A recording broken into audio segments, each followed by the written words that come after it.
Richard, ang recipe natin ngayong araw na ito, mag-bebek tayo ng lasagna. Meron tayo dito ng lasagna pasta. Nagpakulo na tayo ng tubig na mainit. At maglalagay na tayo ng oil para hindi dumikit yung pasta natin. Yan. At maglalagay rin tayo ng asin. Itong asin na ito para may lasa na yung pasta natin para magkaroon ng lasa yung pasta natin. Yan.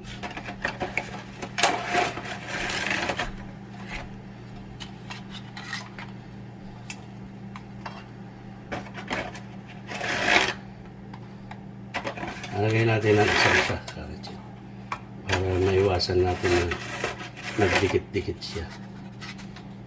Simple lang itong lasagna natin. Hindi na natin gagastusan ng maraming cheese. Kung ano lang meron kayong cheese dyan, yun lang gamitin nyo. Makakapagluto na kayo ng masarap na lasagna.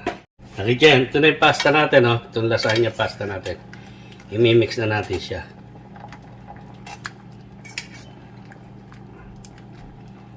Ayan. Iwasan nyo lang na madurog yung pasta. Kung kaya nyong maluto ng buong ganyan yan, maganda. Magandang i-assemble sa baking tray natin mamaya.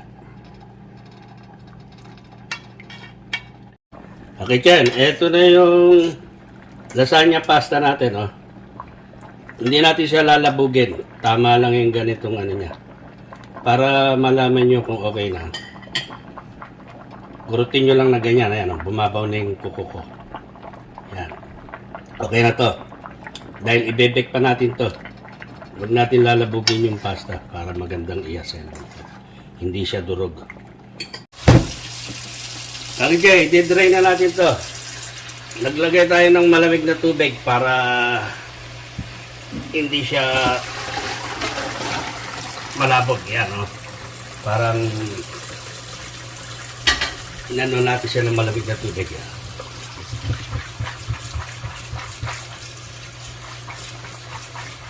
Magigisa na tayo, kakitchen. Nagpainit na tayo ng pan natin. Ayan, maglalagay tayo ng mantika. Konti lang. Siyempre, pag naglagay tayo ng mantika, maglalagay rin tayo ng margarine, butter. Masarap yung star margarine dito sa kitchen. Ayan, Kitchen, magigisa na tayo. Unahin muna natin itong bawang. Ito ang inuuna ni Andrew's Kitchen, yung bawang. Ito ang style ni Andrew's Kitchen. Paano pasarapin yung mga niluluto. Yan, bawang muna. Antayin muna natin na maros ng konti yung bawang natin. Ito lang, Kitchen. Umaamoy na yung bawang natin. Ibig sabihin niya, lumabas na yung aroma niya, yung lasa niya sa mantika natin. Susunod na natin yung sibuyas. Napakabango, Kitchen, kung nandito lang kayo. Kaya, caramelize lang natin yung onion natin. Ngayon, na-caramelize na natin yung onion natin, Kitchen.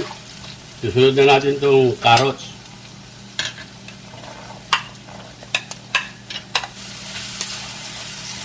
Mix lang natin. Susunod na natin itong bell pepper, Kitchen. Oh, sarap. Bango.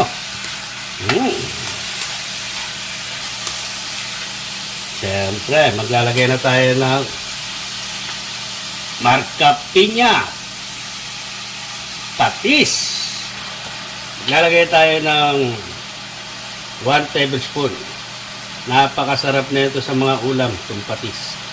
Pag naggigisa ako, lagi kong ginagamit itong marca piña, patis. Fish sauce. Ayan, bango na, Kitchen. At siyempre, meron din tayong pampadagdag lasa dyan. Dalawang Knorr cubes, pork Knorr cubes ang lalagay natin. Baka naman Knorr cubes. Yan, dalawa, pampalasa yan. Dagdag lasa sa ating masarap na lasagna ni Andrew's Kitchen. Meron tayo ritong beef. Dalawang pan na lasagna ang ating bebek. Kaya dalawang gamit natin dito. Kaya siguro mga kalating kilo to. Kakityan. Lagyan na natin yan. Mix lang natin. Kakityan. At palalabasin natin itong juice ng ng beef. Hindi muna tayo maglalagay ng sauce ng lasagna natin. Palalabasin natin itong juice niya. Mix lang natin. Maglalagay tayo ng mga pampalasa, mga herbs. Ito, kitchen, 5 lang itong gamit natin. Oh. Nasa inyo kung anong gusto nyo ilagay dito. Pero, ito, meron tayo ditong pamintang durog. Ayan, oh. Ayan. Meron tayong rosemary, yung dry, dry na rosemary. Hindi fresh. At meron tayong thyme. Ayan. At meron tayong oregano. Ito yung mga ginagamit ng mga Italiano sa pasta nila. Hindi nawawala yan mga yan. At syempre, yung paprika, ang pinaka-importante dyan. Yan, nilagay natin. Mga 1 tablespoon ang measurement natin dito. Puro 1 tablespoon. Okay, mix natin ngayon, kakitchen. Napakasarap na ito sa lasagna itong topping natin. Oh. Style Filipino ito, kakitchen. Ayan, mix natin, kakitchen. Oh. Wow! Look at that. Look yummy. Ang bango, kakitchen. Tatakpan natin to. Palalabasin natin yung juice ng beef. Ganyan magluto si Andrew's Kitchen. Pinalalabas lagi yung juice ng karne. Kakitchen, takpan muna natin. Palalabasin natin yung juice. Check na natin yung lasagna sauce natin. Eto na siya, oh. Tinin! Yan na, nag-juice na yung beef natin, no? Wow, look at that, kakitchen. Mix natin siya. Yan ang hinahanap natin, na lumabas yung katas ng beef natin. Ang bango, kakitchen. Ang bango talaga ng mga nilagay nating pantimpla rito. Mga herbs, halo-halo na. Lahat ng pampalasa nandito na. Kumbaga sa panalong-panalo ang lasagna ni Andrew's Kitchen. UFC, baka naman, ito ang gamit natin sa mga spaghetti. Kompleto na to, kakitchen. Itong UFC Sweet Filipino Style Spaghetti Sauce. Yan ang ilalagay natin dyan. Dahil ang ating recipe, lasagna Style Filipino ni Andrew's Kitchen. Yan ang kakitchen, simutin natin itong katas ng UFC. Baka naman UFC, Yan. Napakasarap niya sa mga spaghetti. Mag-add tayo ng pasta sauce, kakitchen. Ihalo natin sa UFC natin. Yan. Wala tayong ilalagay na tubig dito.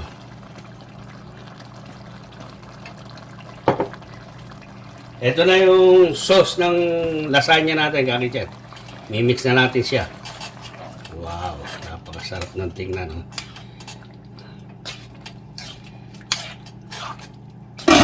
Pakuloy lang natin siya. Kakitchen, check natin yung sauce natin.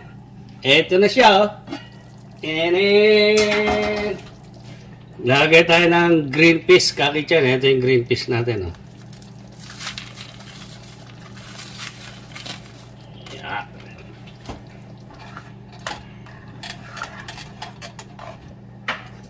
Lalagay tayong cheddar cheese, kakitchen. Yung cheese natin, masarap yung Eden. Eden ang ilagay nyo rito. Napakasarap niya.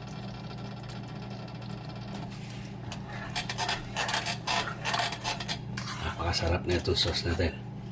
Tikman natin.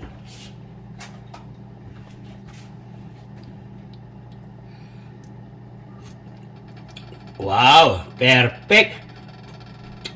Kompleto na yung lasa dyan. I-separate lang natin to. Isasantabi lang natin. Magluluto na tayo ng white sauce para sa ating masarap na recipe lasagna style Filipino ni Andrew's Kitchen.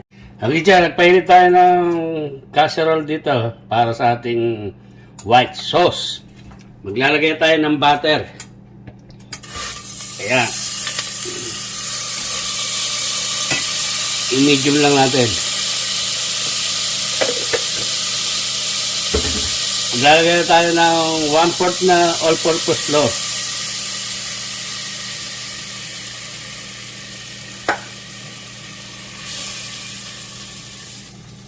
Lalagay tayo ng fresh milk, mga 3 cup sa kitchen. Kailangan marami yung white sauce natin. Ngayon, kung pwede naman walang white sauce, yung ginawa natin sauce kanina, yun, pwede na yun. Pero mas masarap kung may white sauce. Yan. Maglalagay tayo ng mozzarella para maging may sticky ang ating white sauce. So dyan, maglalagay tayo ng cheddar cheese para lumasa yung cheese natin sa white sauce. Yan. Ito na yung texture ng white sauce na hinahanap natin, no? Yan. Ganyan kalapot, kakitchen. Ito yung pasta natin para sa ating lasagna. At meron tayong white sauce dito. Ito yung ginawa natin kanina. At ito yung beef natin na pang peeling natin sa gitna. Ngayon, kagad dyan, mag-assemble na tayo ng lasagna natin.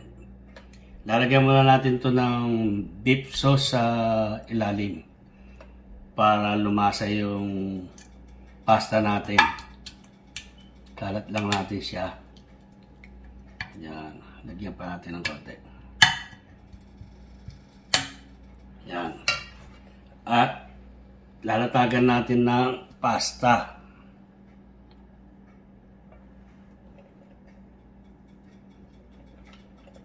Ito yung pasta natin, napakaganda kakitchen.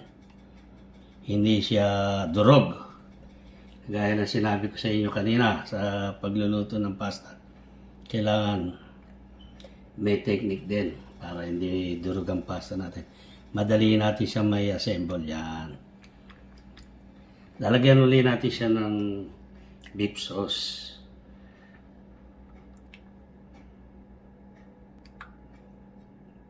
Kalat lang natin. Ngayon mga kitchen, ilalagay natin itong white sauce natin dyan. Oh. Yan para creamy yung lasagna natin. Mamaya pag pinik natin to, napakasarap sa mouth natin itong lasagna natin. Yan. At magbubudbud tayo ng cheddar.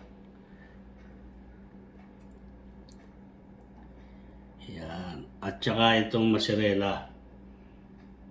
Yan. Paulit-ulit lang natin siyang gagawin yan. Hanggang mapuno natin itong pan natin. Ito na yung final ng lasagna natin, kakitchen. Ready to bake na to. Kakitchen, ito na. Ready to bake na to.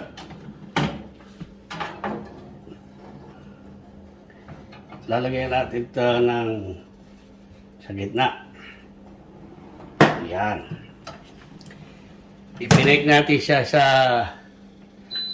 375, 45 minutes.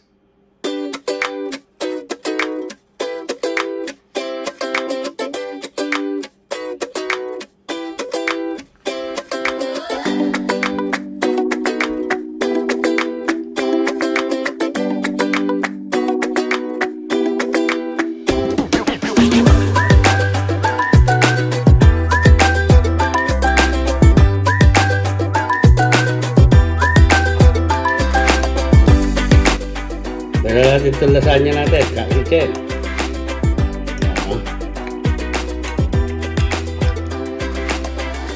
Wow. Tignan naman natin.